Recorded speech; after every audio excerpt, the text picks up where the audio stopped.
So since we're done with our ungroup data of our measures of position, you have your quartile, percentile, and decile. So this time, let's start with our group data. You have already received your Math 10 quarter 4 last 1 to 4.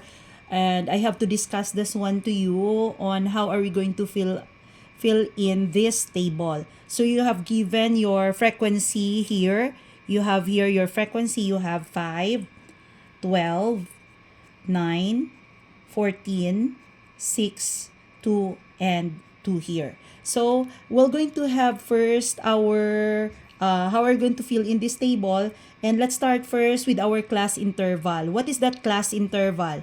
To get your class interval, you get the width between the lower limit and the upper limit by counting. So for example, in our class interval, this is what we call the class intervals here. So how we're going to solve for our class interval? So you just simply count from 16 to 20. What is the class width? What is the width? So you have 16, 17, 18, 19, 20. If you're going to check all of these scores here, it's just it's also 5. So our class interval, which is denoted as I, is 5. So you have 21, 22, 23, 24, 25, and so on and so forth.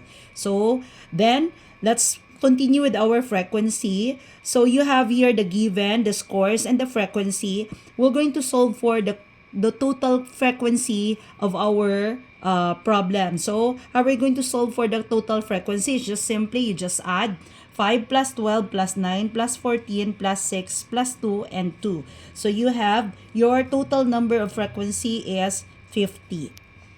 So you have there the value of your I and your N. So this time, let's fill in our class boundary. So how are we going to solve for the class boundary? So let's talk first for our in class boundary. You just simply subtract 0.5 on the lower limit of lower limit scores of each class interval. So when you say lower limit, etong part na to sa lower limit, this is what we call the lower limit of each class interval. This is what we call the upper limit. So what we will do is you just simply subtract the lower limit. So lower boundary is just simply lower boundary of each class. For example, in 16, you just simply subtract by 0.5. So you will get 15.5. So therefore, you just write here 15.5. This 21, you just simply subtract 0.5 and that is 20.5. This one is 626, so that is 25.5. 31, 30.5. 36 minus 0.5, that is 35.5. 41 minus 0.5, that is 40.5. And 46, that is minus 0.5, we will get 45.5.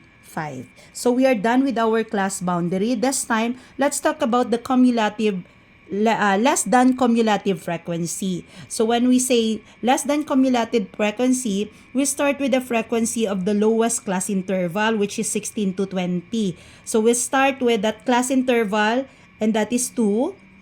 And what you will do is you add the frequency of the next higher class interval. This is the next higher class interval, which is 21 to 25, and that is 2 plus 2, you will get 4 here. 4 plus 6, you will get 10.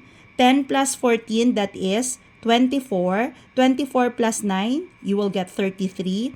33 plus 12, that is 45. And 45 plus 5, that is 50. Make sure that the highest frequency in this table, the highest number here should coincide with our total frequency, which is 50. Since it is equal, then the filling in of our less than cumulative frequency is correct.